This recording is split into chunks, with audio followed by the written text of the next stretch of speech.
All too often, people entering retirement don't put enough emphasis on personal planning. One, to maximize the opportunities, but also to manage the risks that they're about to face. Here to join us is Todd Cour in Wisconsin. Todd, thanks for taking the time today. First, can you explain the difference between financial planning and retirement planning? Sure, and I appreciate you having me here.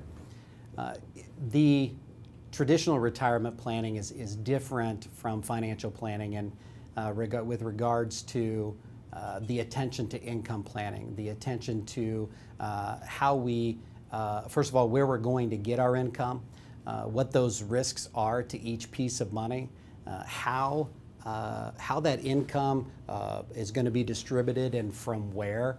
And that is very different than just general financial planning, which is typically what do I need from an amount when I get there, so on and so forth. So retirement planning really takes on a very detailed dive into where is my money going to come from.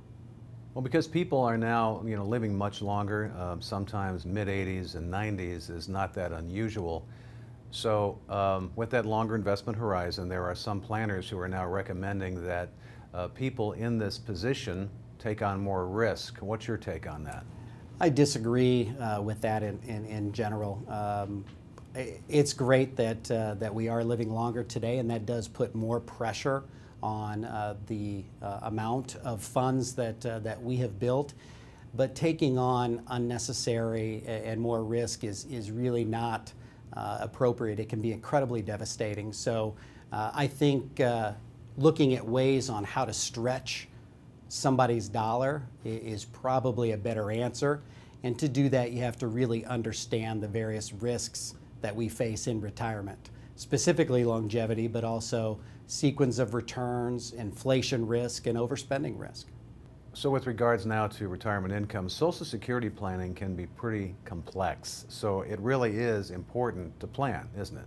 You're exactly right. There is a lot more to it, and again, it's a very individual decision, but it is far more of an important topic than just deciding if you're going to take it at 62 or not, and trying to find a crossover point.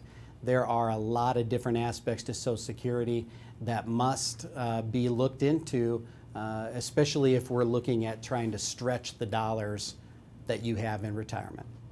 Todd, on the same subject, do you think all advisors really understand Social Security planning? Unfortunately, no. I think a lot do not fully understand all the choices that are available to someone today.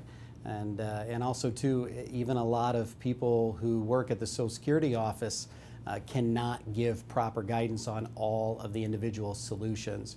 So with Social Security being such an important part of someone's retirement, being able to look at all of the options, whether you take it early or not and you wait till full retirement age, there's a whole complexity surrounding the spousal benefit and what to do with that.